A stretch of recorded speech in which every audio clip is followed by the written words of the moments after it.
Hi, ഞാൻ doctor Juhi Das, doctor ഡയറ്റിലെ medical ഓഫീസറാണ്. ഡയബറ്റിസ് അഥവാ പ്രമേഹം നിയന്ത്രിക്കാൻ വേണ്ടിയിട്ട് പല രീതിയിലുള്ള മെത്തേഡ്സ് നമ്മളെല്ലാവരും ഫോളോ ചെയ്യാറുണ്ട്. ചോറിന് പകരം ചപ്പാത്തി കഴിക്കുന്നു, ചോറ് ഒഴിവാക്കിയിട്ട് കംപ്ലീറ്റ് ആയിട്ട് ഫ്രൂട്ട്സ് കഴിക്കുന്നു, വെജിറ്റബിൾസ് ഉൾപ്പെടുത്തുന്നു, എന്നിട്ടൊന്നും ഷുഗർ ലെവൽ കുറയുന്നില്ല. എന്നാൽ ഇന്നത്തെ വീഡിയോയിലൂടെ നമുക്ക് ഷുഗർ എങ്ങനെ പൂർണ്ണമായിട്ടും കുറയ്ക്കാം, അല്ലെങ്കിൽ മരുന്നില്ലാത്ത ഒരു ബ്ലഡ് ഷുഗർ എങ്ങനെ നമുക്ക് മെയിൻറ്റെയിൻ ചെയ്യാമെന്ന് ഇന്നത്തെ വീഡിയോയിലൂടെ നമുക്കൊന്ന് ഡിസ്കസ് ചെയ്യാം. ഡയബറ്റിസ് എന്ന് പറയുമ്പോൾ ഒരു ലൈഫ് സ്റ്റൈൽ ഡിസോർഡറാണ്. അതായത് നമ്മുടെ ലൈഫ് സ്റ്റൈൽ ചേഞ്ചസ് കൊണ്ട് വന്നിട്ടുള്ളൊരു ബുദ്ധിമുട്ട് തന്നെയാണ്. നമ്മൾ കൂടുതൽ കലോറി ഭക്ഷണങ്ങൾ കഴിക്കുന്നു, കൂടുതൽ ഫാറ്റ് ഏറിയിട്ടുള്ള ഭക്ഷണങ്ങൾ കഴിക്കുന്നു, ഫൈബറിൻ്റെ ഇൻടേക്ക് കുറഞ്ഞു, പ്രോട്ടീൻ്റെ ഇൻടേക്ക് കുറഞ്ഞു. പകരം ഇത്തരം ഹൈ കലോറീസ് ആണ് നമ്മുടെ ബോഡിയിലേക്ക് ഡെയിലി എൻ്റർ ചെയ്യുന്നത്. അതുകൊണ്ട് ഈ ഡയബറ്റിസ് മാത്രമല്ല, fatty liver, fibroid complaints, PCOD complaints, prostate പ്രശ്നങ്ങൾ ഉണ്ടാവുന്നു, എൻഡോമെട്രിയോസിസ്, മൈഗ്രെയിൻ, IBS, ഇത്തരം കംപ്ലയിൻസ് എല്ലാം തുടങ്ങുന്നതിൻ്റെ മെയിൻ റീസൺ നമ്മൾ കഴിക്കുന്ന ഭക്ഷണ രീതികളാണ്, അല്ലെങ്കിൽ നമ്മളെ റോങ് പാറ്റേൺ ഓഫ് ഈറ്റിംഗ് കാരണമാണ്. 2021 അമേരിക്കൻ ഡയബറ്റിക് അസോസിയേഷൻസിൽ പറയുന്നത് ഒരു 7 മെത്തേഡ്സ് ഉണ്ട്. അതായത് ഡയബറ്റിസിനെ പൂർണ്ണമായിട്ടും റിവേഴ്സ് ചെയ്യുന്ന ഒരു 7 ബേസിക് മെത്തേഡ്സ് ഉണ്ട്. അതിലാദ്യത്തേത് ഷുഗറിൻ്റെ ഇൻടേക്ക് മാക്സിമം റെഡ്യൂസ് ചെയ്യാൻ ശ്രമിക്കുക. നിങ്ങൾ കഴിക്കുന്ന ചായയിലും പഞ്ചസാര, അതേപോലെ തന്നെ കോഫിയിലും ഒന്ന് ആഡ് ചെയ്യുന്ന പഞ്ചസാര മാത്രമല്ല, നിങ്ങൾ കഴിക്കുന്ന ചോക്ലേറ്റ്സിലും, പേസ്ട്രി, ബിസ്ക്കറ്റ്സിൽ, ബന്ന്, ബർഗർ, പപ്സ്, അതേപോലെ തന്നെ ചോറ്, ഇഡ്ഡലി, ദോശ, ഇതിലെല്ലാം ഒരു മിതമായ രീതിയിൽ ഷുഗറിൻ്റെ ഇൻടേക്ക് ഉണ്ട്, അല്ലെങ്കിൽ ഷുഗറിൻ്റെ അളവ് കൂടുതലാണ്. അപ്പോൾ ഷുഗറിൻ്റെ ഇൻടേക്ക് മാക്സിമം റെഡ്യൂസ് ചെയ്യാൻ ശ്രമിക്കുക. 4 നേരം നിങ്ങൾ ചോറ് കഴിക്കുകയാണെങ്കിൽ അത് 2 നേരം, പിന്നെ അത് 1 നേരം എന്നുള്ള രീതിയിലേക്ക് കൊണ്ടുവരാൻ ശ്രമിക്കുക. ചോറിന് പകരം നിങ്ങൾക്ക് ചപ്പാത്തി കഴിക്കാമോ? കഴിക്കാം. പക്ഷേ അതിൻ്റെ അളവ്, അതില്ലെങ്കിൽ അതിന് കൂടെ കഴിക്കുന്ന ഭക്ഷണങ്ങളാണ് കൂടുതലായിട്ടും പ്രിഫറൻസ് കൊടുക്കേണ്ടത്. 2 ചപ്പാത്തി, അതിനോടൊപ്പം നിങ്ങൾക്ക് സാലഡ്സോ അല്ലെങ്കിൽ എന്തെങ്കിലും ധാന്യങ്ങൾ അല്ലെങ്കിൽ പ്രോട്ടീൻസ് ചേർത്തിട്ടുള്ള ഭക്ഷണങ്ങൾ ഉൾപ്പെടുത്താൻ ശ്രമിക്കുക. വൈറ്റ് റൈസിന് പകരം നിങ്ങൾ ബ്രൗൺ റൈസ് പ്രിഫർ ചെയ്യുക. അതായത് ആ ഒരു ഷുഗറി ഫോമിൽ നിന്നും കൂടുതൽ തവിടേറിയിട്ടുള്ള ഭക്ഷണങ്ങളിലേക്ക് കൺവേർട്ട് ചെയ്യാൻ ശ്രമിക്കുക. അതാണ് ഫസ്റ്റ് മെത്തേഡ്സ് എന്ന് പറയുന്നത്. ഇനി രണ്ടാമത്തെ മെത്തേഡ് ക്വാണ്ടിറ്റിയാണ് കൂടുതലായിട്ടും പ്രിഫറൻസ് കൊടുക്കുന്നത്. ക്വാണ്ടിറ്റി എന്ന് പറയുമ്പം നിങ്ങൾക്ക് 3 നേരം നിങ്ങൾ ഭക്ഷണം കഴിക്കുന്നതിൻ്റെ ആ ഒരു അളവ് കുറച്ചിട്ട് അത് 6 നേരമാക്കിയിട്ട് കഴിക്കാൻ ശ്രമിക്കുക. അതായത് രാവിലെ നിങ്ങൾ കഴിക്കുക, അതിൻ്റെ അളവ് കുറയ്ക്കുക.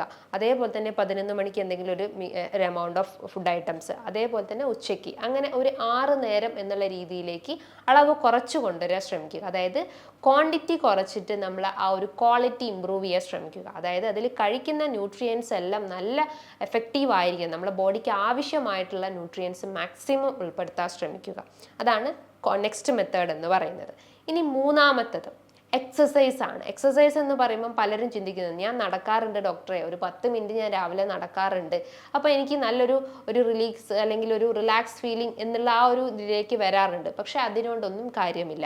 നടത്തം എന്ന് പറയുമ്പോൾ നന്നായിട്ട് ബോഡി വർക്കൗട്ട് ചെയ്യണം. നമ്മുടെ കാഫ് മസിൽസ് അല്ലെങ്കിൽ തൈ മസിൽസ് എല്ലാം നന്നായിട്ട് വർക്കൗട്ട് ചെയ്ത് കഴിഞ്ഞാലേ ഉള്ളൂ ആ ഒരു ഗ്ലൂക്കോസ്, ഹൈ ലെവലായിട്ടുള്ള ഗ്ലൂക്കോസ് ലെവൽസിനെ നമുക്ക് റെഡ്യൂസ് ചെയ്യാൻ പറ്റത്തുള്ളൂ. അപ്പോൾ വർക്കൗട്ട്സ് അത്യാവശ്യമായിട്ടുള്ള ഒരു കാര്യം തന്നെയാണ്. നാലാമത്തെ ഒരു മെത്തേഡ് എന്ന് പറയുന്നത് ഫോളോയിങ് ഇന്റർമീഡിയറ്റ് ഫാസ്റ്റിംഗ്. ഇടവിട്ടുള്ള ഉപവാസം ഫോളോ ചെയ്യാൻ ശ്രമിക്കുക. 24 ഹവേഴ്സിന് നമ്മൾ 2 ഡിവിഷൻസ് എടുക്കുക. അതായത് 16 ഹവേഴ്സ് ഫാസ്റ്റിങ്ങും റിമൈനിങ് 8 ഹവേഴ്സ് നിങ്ങൾക്ക് ഫുഡ് കഴിക്കാം. ഫുഡ് കഴിക്കുക എന്ന് പറയുമ്പോൾ വലിച്ചു വാരി ഫുഡ് കഴിക്കരുത്, ഒരു മിതമായ രീതിയിൽ മാത്രം ഫോളോ ചെയ്യാൻ ശ്രമിക്കുക. അതായത് ഈ ഒരു ഇന്റർമീഡിയറ്റ് ഫാസ്റ്റിങ്സ് നിങ്ങൾ വീക്ക്ലി വൺസോ അല്ലെങ്കിൽ വീക്ക്ലി ട്വൈസോ ഫോളോ ചെയ്യുകയാണെങ്കിൽ ബോഡിയിൽ ഉണ്ടാവുന്ന എക്സസ് ആയിട്ടുള്ള കലോറീസിനെ സ്മൂത്ത് ആയിട്ട് ബേൺ ഔട്ട് ചെയ്യാൻ സഹായിക്കുന്നതാണ്. അതായത് ഫാറ്റ് മെറ്റബോളിസം സ്മൂത്ത് ആക്കാൻ സഹായിക്കുന്നതാണ്. അപ്പം ആ ഒരു സെൻട്രൽ ഒബേസിറ്റി അല്ലെങ്കിൽ വയറിലുണ്ടാവുന്ന കൊഴുപ്പ് അല്ലെങ്കിൽ കുടവയറിൻ്റെ പ്രശ്നങ്ങളൊക്കെ ഉണ്ടെങ്കിൽ അതിനെ സ്മൂത്ത് ആയിട്ട് കുറയ്ക്കാൻ സഹായിക്കുന്നതാണ്. ഇനി അഞ്ചാമത്തെ ഒരു മെത്തേഡ് എന്ന് പറയുന്നത് വൈറ്റമിൻ ഡി ആണ്. പലർക്കും ഒരു ഡൗട്ടാണ്, വൈറ്റമിൻ ഡിയും തൈറോയിഡ് അല്ലെങ്കിൽ ഈ ഒരു ഡയബറ്റീസും ഒക്കെ ആയിട്ട് എന്താണ് ബന്ധമുള്ളത്? വൈറ്റമിൻ ഡി ഓൾ ടുഗദർ ആയിട്ട് നമ്മുടെ ബോഡിയിലെ എല്ലാ ഫങ്ഷൻസിനെയും പ്രൊമോട്ട് ചെയ്യുന്നുണ്ട്. നമ്മുടെ ഗ്രോത്ത്, ഡെവലപ്മെന്റ്സ്, അതേപോലെ തന്നെ ദഹന വ്യവസ്ഥ, അതേപോലെ തന്നെ ഇൻസുലിൻ റെസിസ്റ്റൻസ്, ഇതിനെല്ലാം കൺട്രോൾ ചെയ്യുന്നത് വൈറ്റമിൻ ഡി ആണ്. അപ്പം വൈറ്റമിൻ ഡി അടങ്ങിയിട്ടുള്ള ഭക്ഷണങ്ങൾ മാക്സിമം ഉൾപ്പെടുത്താൻ ശ്രമിക്കുക. പകരം നാച്ചുറൽ സോഴ്സ് ആയിട്ടുള്ള നന്നായിട്ട് വെയിൽ കൊള്ളാൻ ശ്രമിക്കുക. ഒരു 10 മണി മുതൽ 3 മണിയും ഇടയിലുള്ള ആ ഒരു 15 മിനിറ്റുള്ള വെയിൽ മാക്സിമം കൊള്ളാൻ ശ്രമിക്കുക. ആ ഒരു വെയിൽ കൊള്ളുമ്പോൾ തന്നെ നമ്മുടെ ബോഡി ഒന്ന് ഊർജ്ജമാവുകയോ അല്ലെങ്കിൽ ഒരു വീക്ക്നെസ് ഒക്കെ കുറഞ്ഞിട്ട് നല്ലൊരു എനർജി ഫീലിംഗ് തരുന്നതാണ്. ഇനി പലരും ചോദിക്കാറുണ്ട്, ഈ വൈറ്റമിൻ ഡി സപ്ലിമെന്റ്സ് നമുക്ക് കഴിക്കാൻ പറ്റുമോ? അതൊരിക്കലും സെൽഫ് മെഡിക്കേഷൻസ് പാടില്ല. ഒരു ഡോക്ടറുടെ നിർദ്ദേശപ്രകാരം മാത്രം സപ്ലിമെന്റ്സ് എടുക്കാൻ ശ്രമിക്കുക. വൈറ്റമിൻ ഡിന്റെ സപ്ലിമെന്റ്, വൈറ്റമിൻ ഡി എന്ന് പറയുമ്പം അതൊരു ഫാറ്റ് സോല്യൂബിൾ വൈറ്റമിൻ, കൊഴുപ്പിൽ അലിയുന്ന വൈറ്റമിൻസ് ആണ്. അപ്പോൾ കൊഴുപ്പിൽ അലിയുന്നത് കൊണ്ട് തന്നെ നിങ്ങളൊരു ഫുഡ് കഴിച്ചാൽ ഉടനെ തന്നെ എന്നുള്ള ആ ഒരു രീതിയിലായിരിക്കണം അതിൻ്റെ ഇൻടേക്ക് എന്ന് പറയും. ഒന്നെങ്കിൽ ഒരു ആഫ്റ്റർനൂൺ ഫുഡ് അല്ലെങ്കിൽ ഒരു ഡിന്നർ കഴിഞ്ഞതിന് ശേഷം അല്ലെങ്കിൽ ഒരു കൊഴുപ്പേറിയ ഭക്ഷണത്തിന് ശേഷം മാത്രം വൈറ്റമിൻ ഡി എടുക്കാൻ ശ്രമിക്കുക. അതിൻ്റെ ഒരു ഡോസേജ് എന്ന് പറയുമ്പോൾ വീക്ക്ലി വൺസ് നിങ്ങൾക്ക് എടുക്കാം. 60,000 ഇൻ്റർനാഷണൽ യൂണിറ്റ് ആണ് അതിൻ്റെ ഒരു ഡോസേജ് എന്ന് പറയുന്നത്. അതേപോലെ തന്നെ 400 ഇൻ്റർനാഷണൽ യൂണിറ്റ്സ് ഉണ്ട്, 800 ഇൻ്റർനാഷണൽ യൂണിറ്റ്സ് ഉണ്ട്. അങ്ങനെ ഓരോ രീതിയിലും ഡോസേജ് അവൈലബിൾ ആണ്. കുട്ടികൾക്കാണെങ്കിൽ 400 ഇൻ്റർനാഷണൽ യൂണിറ്റ്സ്, കുറച്ച് ഏജ്ഡ് ആയിട്ടുള്ള ആളുകൾക്കാണെങ്കിൽ 60K വീക്ക്ലി വൺസ് എന്നുള്ള രീതിയിലും ആ ഒരു വൈറ്റമിൻ ഡി സപ്ലിമെന്റ്സ് എടുക്കാവുന്നതാണ്. ഞാൻ അണ്ടർലൈൻ ചെയ്ത് പറയാണ്, ഒരു ഡോക്ടർ നിർദ്ദേശപ്രകാരം മാത്രമേ നിങ്ങൾക്ക് ഇത്തരം സപ്ലിമെന്റ്സ്, വൈറ്റമിൻ ഡി എന്നുള്ള ഏതൊരു സപ്ലിമെന്റ്സ് ആയാലും അണ്ടർ എ ഡോക്ടർ പ്രിസ്ക്രിപ്ഷൻ മാത്രം നിങ്ങൾ സപ്ലിമെന്റ്സ് എടുക്കാൻ ശ്രമിക്കുക. ഇനി ആറാമത്തെ ഒരു മെത്തേഡ് എന്ന് പറയുന്നത് സ്ട്രെസ് മാക്സിമം റെഡ്യൂസ് ചെയ്യാൻ ശ്രമിക്കുക. മാനസികമായിട്ട് ടെൻഷൻസ് ഉള്ള ആളുകൾക്ക് ഇന്ന് ഫിസിക്കൽ ഹെൽത്ത് ഓട്ടോമാറ്റിക്കലി റെഡ്യൂസ് ആവുന്നത് കണ്ടിട്ടുണ്ട്. പല രീതിയിലുള്ള പഠനങ്ങൾ ഇന്ന് അത് തെളിയിച്ചിട്ടുണ്ട്. അതായത് നമ്മളെ മെൻ്റൽ ഹെൽത്ത് സ്മൂത്ത് അല്ലെങ്കിൽ ഓട്ടോമാറ്റിക്കലി നമ്മുടെ ദഹന വ്യവസ്ഥ ഡാമേജ് ആവുന്നു, നമുക്ക് മൈഗ്രെയിൻ കംപ്ലയിൻസ് ഉണ്ടാവുന്നു, തൈറോയിഡ് കംപ്ലയിൻസ് ഉണ്ടാവുന്നു, PCOD, എൻഡോമെട്രിയോസിസ്, അഡനോമയോസിസ്, ഓൾ ടുഗദർ ആയിട്ടുള്ള നമ്മളെ എല്ലാ ബോഡി ഫങ്ഷൻസും ലോ ആയിക്കൊണ്ടിരിക്കുന്നു. അപ്പോൾ സ്ട്രെസ് ലെവൽ കുറയ്ക്കുക, പകരം മെൻ്റൽ ഹെൽത്ത് സ്മൂത്ത് ആക്കുന്ന രീതിയിലുള്ള കാര്യങ്ങൾ ഉൾപ്പെടുത്താൻ ശ്രമിക്കുക. ഇനി ഏഴാമത്തെ ഒരു മെത്തേഡ് എന്ന് പറയുന്നത് സ്ലീപ്പാണ്. ഉറക്കം എല്ലാത്തിൻ്റെയും അടിസ്ഥാനമാണ്. നമ്മൾ ഒരു 6 മണിക്കൂർ മുതൽ 7 മണിക്കൂർ കൃത്യമായിട്ട് ഉറങ്ങണം. ആ ഒരു ഉറക്കം നമുക്ക് എല്ലാ ബോഡിയിൽ ഉണ്ടാകുന്ന ഫിസിയോളജിക്കൽ ആക്ടിവിറ്റീസ് കൺട്രോൾ ചെയ്യാനാണ്. അപ്പോൾ ആ ഒരു ആക്ടിവിറ്റീസിനെ സ്മൂത്ത് ആക്കണമെങ്കിൽ നിങ്ങൾക്ക് ഒരു ഡീപ്പ് സ്ലീപ്പ് കൃത്യമായിട്ട് മെയിൻറ്റെയിൻ ചെയ്യാൻ ശ്രമിക്കുക. ബോഡിയിലെ മെലാറ്റോണിൻ കൃത്യമായിട്ട് പ്രവർത്തിച്ചാലേ ഉള്ളൂ കൃത്യമായിട്ടുള്ള ഒരു ഡീപ്പ് സ്ലീപ്പ് കിട്ടുള്ളൂ. അപ്പോൾ അതിന് നിങ്ങൾക്ക് എന്തെങ്കിലും ഒരു ബ്രീത്തിങ് എക്സസൈസ് ചെയ്യാവുന്നതാണ്, അല്ലെങ്കിൽ മെഡിറ്റേഷൻസ് ചെയ്യാവുന്നതാണ് ഉറങ്ങുന്നതിൻ്റെ മുൻപായിട്ട്. അങ്ങനെ എന്തെങ്കിലും ഒരു മെത്തേഡ് ഫോളോ ചെയ്ത് കഴിഞ്ഞാൽ നമുക്കൊരു ഡീപ്പ് ഒരു നീറ്റ് സ്ലീപ്പ് നമുക്ക് കിട്ടുന്നതാണ്.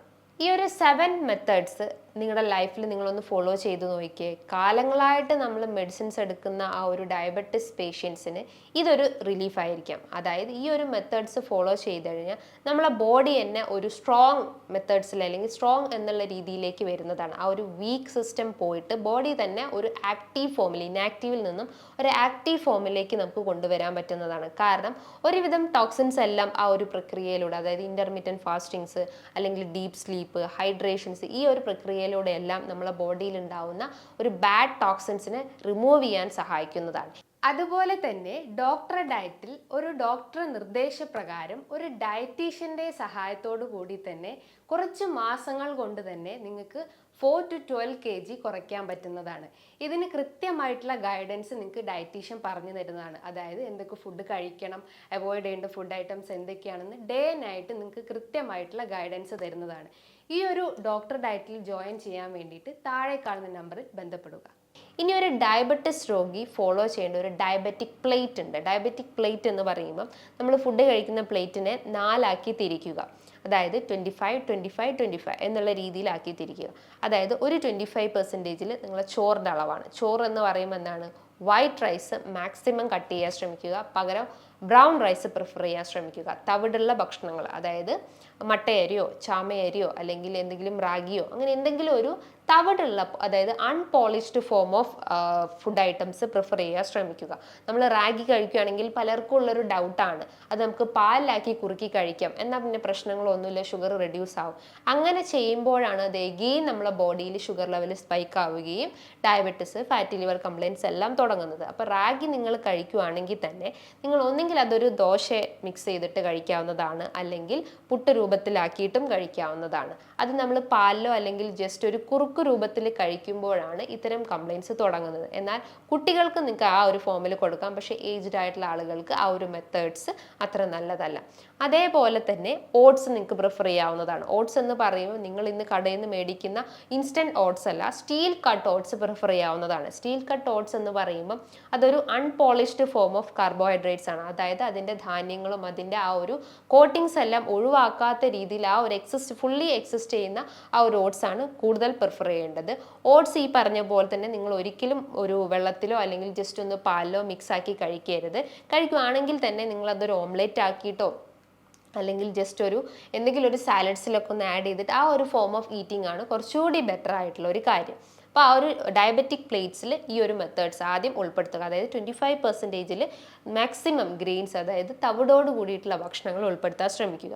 ഇനി വരുന്ന 25%-ൻ്റെ അകത്ത് നിങ്ങൾ ഫ്രൂട്ട്സ് ഉൾപ്പെടുത്തുക. അതായത് ഫ്രൂട്ട്സ് എന്ന് പറയുമ്പോൾ especially kiwi, orange, cherry, berries, banana, ഇതൊക്കെയാണ് മെയിനായിട്ട്, അല്ലെങ്കിൽ ഗോവ, ഇതൊക്കെ ധാരാളം മാക്സിമം നിങ്ങൾ ഭക്ഷണത്തിൽ ഉൾപ്പെടുത്താൻ ശ്രമിക്കുക. ഇതിലൊക്കെ ധാരാളം മൈക്രോ ന്യൂട്രിയൻസ് ഉണ്ട്, വൈറ്റമിൻ സി അടങ്ങിയിട്ടുണ്ട്, ആൻറ്റി ഓക്സിഡൻറ്റ് പ്രോപ്പർട്ടി ഉണ്ട്. അപ്പോൾ ഇത് മാക്സിമം നിങ്ങളെ ഭക്ഷണത്തിൽ ഉൾപ്പെടുത്താൻ ശ്രമിക്കുക. ഇനി വരുന്ന 25%-ൽ വെജിറ്റബിൾസ് ആണ്. വെജിറ്റബിൾസ് എന്ന് പറയുമ്പോൾ ക്രൂസിഫറസ് വെജിറ്റബിൾസ്, ലീഫി വെജിറ്റബിൾസ് ഉൾപ്പെടുത്താവുന്നതാണ്. അതേപോലെ തന്നെ ആൻറ്റി ഓക്സിഡൻസ് റിച്ച് ആയിട്ടുള്ള ഇഞ്ചി, വെളുത്തുള്ളി, കുരുമുളക്, കറുവപ്പട്ട, ഇതൊക്കെ ധാരാളം മാക്സിമം നിങ്ങളെ ഭക്ഷണത്തിൽ ഉൾപ്പെടുത്താവുന്നതാണ്. വെജിറ്റബിൾസ് ആണെങ്കിൽ നിങ്ങൾക്ക് അത് സാലഡ്സ് ആക്കി കഴിക്കാവുന്നതാണ്. കുക്കുംബർ, ക്യാരറ്റ്, ഓനിയൻ അല്ലെങ്കിൽ ടൊമാറ്റോ ഒക്കെ വെച്ചിട്ട് നന്നായിട്ട് സാലഡ്സ് ആക്കി കഴിക്കാവുന്നതാണ്. കാരണം ടൊമാറ്റോയിലൊക്കെ ധാരാളം ആൻറ്റി ഓക്സിഡൻസ് അടങ്ങിയിട്ടുണ്ട്. ലൈക്കോപ്പിൻ പ്രോപ്പർട്ടി ഉള്ളത് കൊണ്ട് തന്നെ ഹൃദയത്തിൻ്റെ ആരോഗ്യം മെച്ചപ്പെടുത്തുന്നതാണ്, ഹൃദയത്തിലേക്കുള്ള ആ ഒരു ബ്ലഡ് ഫ്ലോ സ്മൂത്ത് ആക്കാൻ സഹായിക്കുന്നതാണ്. അപ്പോൾ സാലഡ്സ് ഫോമിൽ നിങ്ങൾക്ക് വെജിറ്റബിൾസും ഫ്രൂട്ട്സും പ്രിഫർ ചെയ്യാവുന്നതാണ്. ഇനി വരുന്ന 25% ഫൈബേഴ്സ് ആണ്. ഫൈബേഴ്സ് എന്ന് പറയുമ്പോൾ ഈ ഫ്രൂട്ട്സിലും വെജിറ്റബിൾസിലും കാണപ്പെടുന്നത് തന്നെ. അതോടൊപ്പം തന്നെ നിങ്ങൾക്ക് നട്ട്സ് എടുക്കാവുന്നതാണ്. അതായത് ഡെയിലി ഒരു 4-5 കാഷ്യൂ വെച്ച് കഴിക്കാവുന്നതാണ്, ഒരു 10 ഗ്രൗണ്ട് നട്ട്സ് കഴിക്കാവുന്നതാണ്. അതേപോലെ തന്നെ ബദാം എടുക്കാവുന്നതാണ്, ബ്രസീൽ നട്ട്സ് എടുക്കാവുന്നതാണ്. ബ്രസീൽ നട്ട്സിൽ ധാരാളം സെലീനി ഉള്ളത് കൊണ്ട് തന്നെ തൈറോയ്ഡ് ഹെൽത്ത് സ്മൂത്ത് ആക്കാൻ സഹായിക്കുന്നതാണ്. അപ്പം നട്ട്സ് നിങ്ങളൊരു സൈഡ് പ്രിഫറൻസ് കൊടുക്കാവുന്നതാണ്. അപ്പം ഇങ്ങനെ ഒരു പാറ്റേൺ ആയിരിക്കണം നിങ്ങളുടെ ഡയബറ്റിക് പ്ലേറ്റ് എന്ന് പറയുന്നത്. പകരം നിങ്ങൾ എന്താ ചെയ്യുന്നത്, നിങ്ങളൊരു കുമ്പാരം നിറയെ ചോറ് എടുക്കുന്നു, അതിൻ്റെ ഒരു 1/4 ഭാഗം മാത്രമായിരിക്കും നിങ്ങൾ കഴിക്കുന്ന പച്ചക്കറികളും തോരനും കറിയും ഉൾപ്പെടുന്നു. എന്നാൽ ഈ ഒരു മെത്തേഡ്സ് ഒഴിവാക്കിയിട്ട് നിങ്ങൾ ഈ ഒരു ഡയബറ്റിക് പ്ലേറ്റ് ഒന്ന് ഫോളോ ചെയ്ത് നോക്കിയേ. ഒരു മാസം അല്ലെങ്കിൽ 1-2 മാസം കൊണ്ട് തന്നെ നിങ്ങളുടെ ആ ഒരു സ്പൈക്കായി കിടക്കുന്ന ഷുഗർ ലെവൽ ഈസി ആയിട്ട് റെഡ്യൂസ് ചെയ്യാൻ പറ്റുന്നതാണ്. സോ ഈ പറഞ്ഞിട്ടുള്ള കാര്യങ്ങൾ നിങ്ങൾക്ക് മനസ്സിലായെന്ന് ഞാൻ വിചാരിക്കുന്നു. ഇനി ഇതുമായി ബന്ധപ്പെട്ട് എന്തെങ്കിലും ഡൗട്ട്സ് ഉണ്ടെങ്കിൽ താഴെ കാണുന്ന നമ്പറിൽ കോൺടാക്ട് ചെയ്യാവുന്നതാണ്. നല്ലൊരു ഹെൽത്ത് ടോപ്പിക്കുമായി വീണ്ടും കാണാം. താങ്ക്